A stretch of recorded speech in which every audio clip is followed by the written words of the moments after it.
Once upon a time, a man and a woman, Cindy and Brad, were sitting by the poolside, engrossed in a quiet conversation. Both were pool guards at the facility, and instead of heading home after their shift, they decided to linger and chat on the water slide.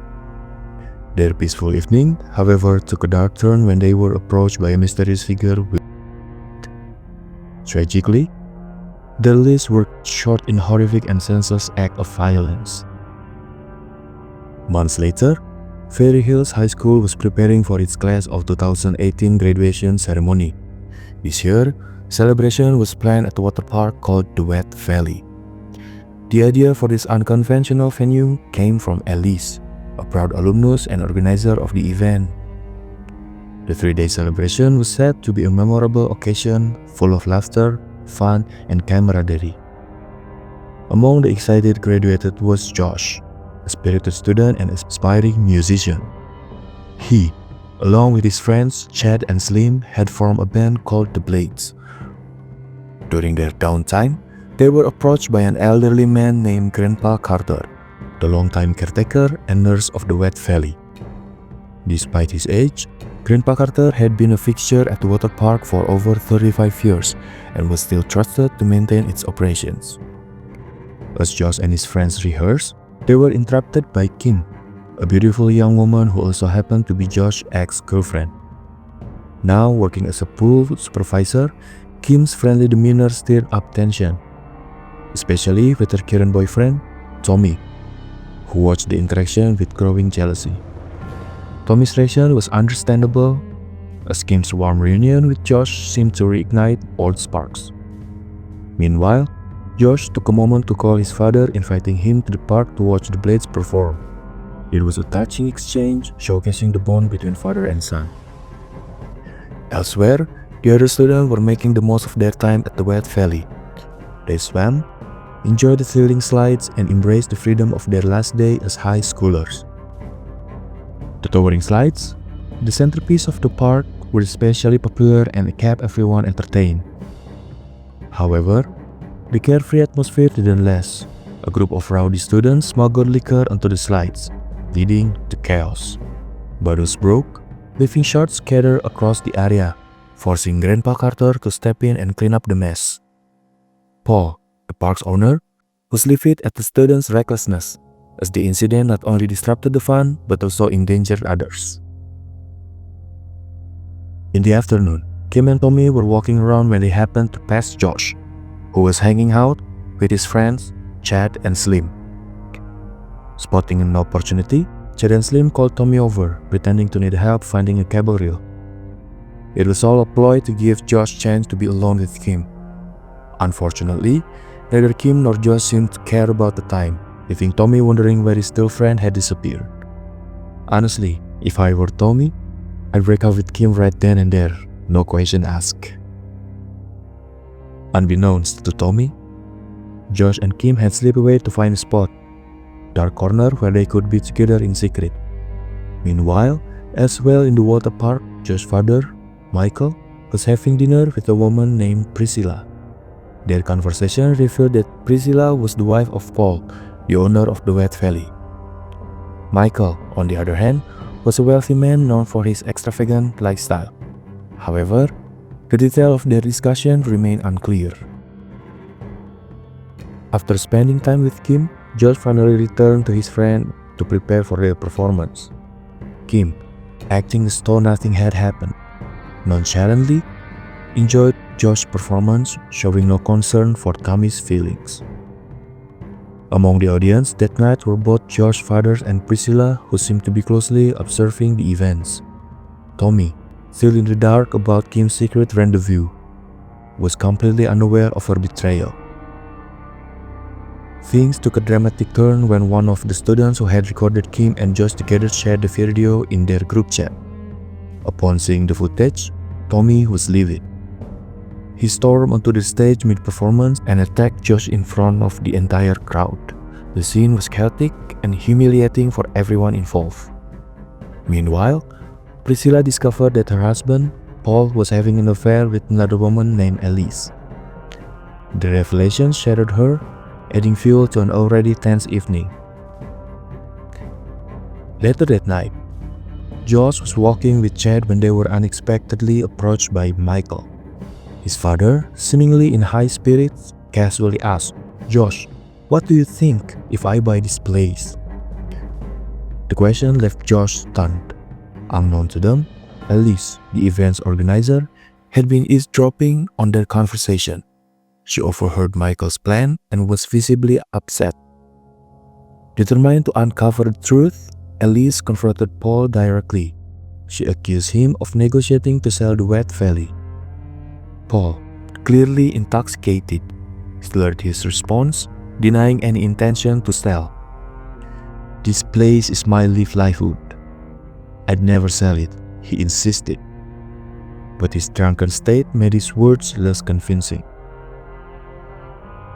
The evening spiraled into chaos, with broken relationships, hidden agendas, and mounting suspicions coming to light.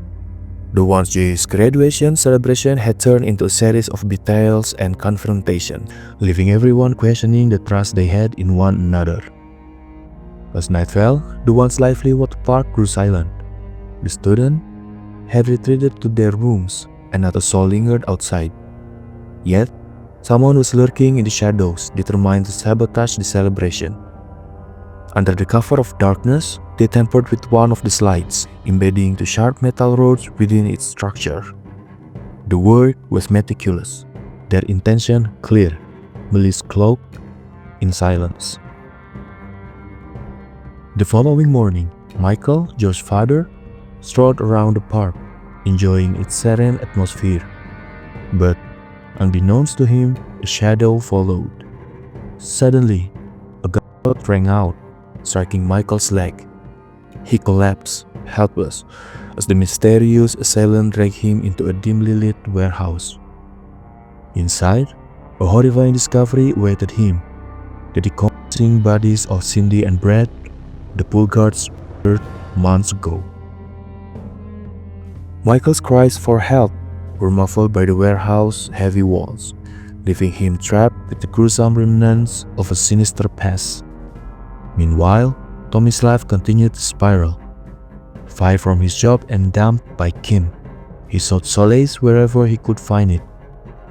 Grandpa Carter, the elderly pool caretaker, approached Tommy, urging him to move on. "Kim doesn't care about you anymore," Carter said gruffly, but Tommy clung to the hope that the woman he loved still held a place for him in the heart. By lunchtime, Grandpa Carter resumed his duties, draining water from the top slides. Unbeknown to him, the sharp rods embedded the previous night remained unnoticed, turning the slide into deadly traps. Priscilla, the pool caretaker, was supposed to be supervising, but instead, she spent her time flirting with Slim in a secluded corner, neglecting her responsibilities entirely. As the afternoon approached, excitement filled the air. The highlight of the day was a $500 prize race, where teams would compete to see who could slide down the water park tallest slide the fastest. Josh and Chad quickly teamed up, but Slim was nowhere to be found. Just as they debated their next move, Tommy appeared, eager to join the competition despite his earlier dismissal. "Why are you even here?" one student sneered. Tommy brushed off the hostility, insisting he was only there to compete. Reluctantly, he was allowed to join, though no one welcomed him warmly. Meanwhile, Josh and Chad invited Kim to join their team, her betrayal of Tommy only adding to the tension. As the team scattered, Tommy noticed something peculiar: a small hole near the base of one slide. His stomach churned when he found fragments of the slide, suggesting someone had deliberately tampered with it.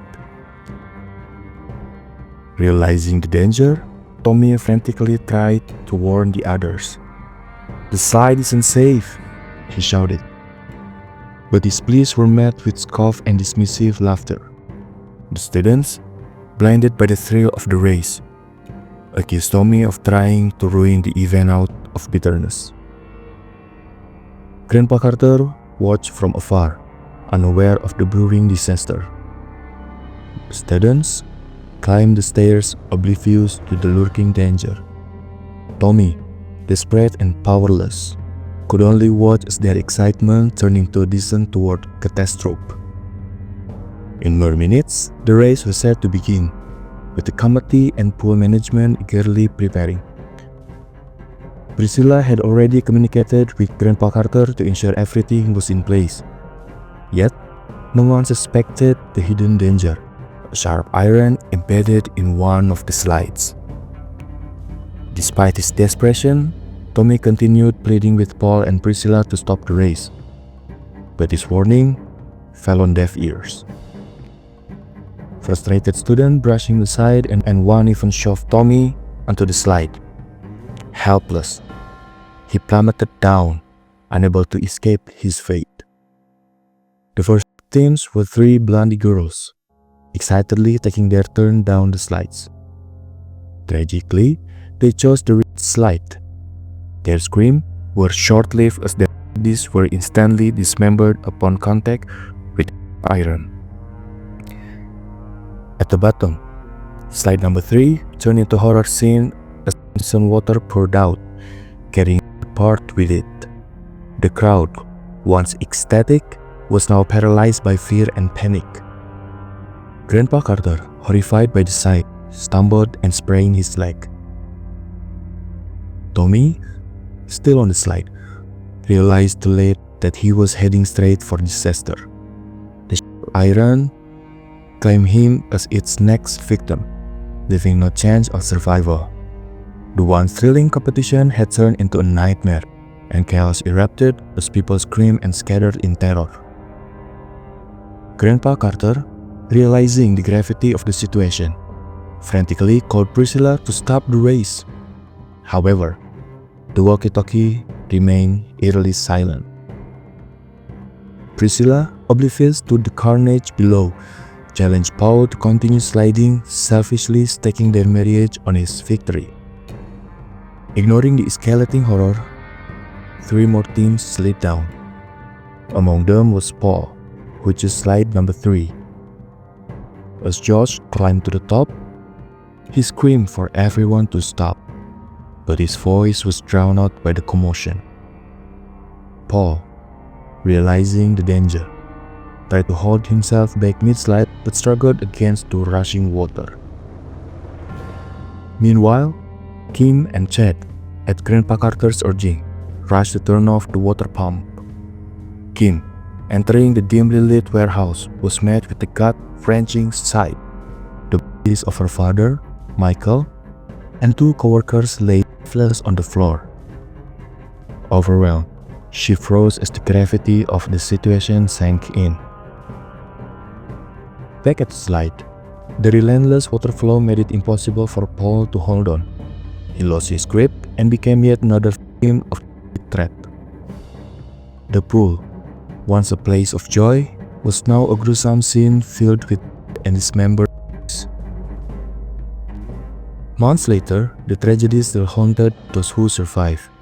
Josh learned that his father had left him a significant inheritance but discovered an unresolved matter: a $20 million transaction for purchasing the Wet Valley pool.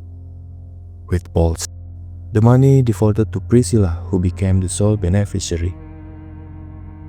The tragedy had destroyed lives, relationships, and once thriving business. The pool, now abandoned, stood as a chilling reminder of that fateful day, a symbol of great negligence and the irreversible cost of ignoring warnings.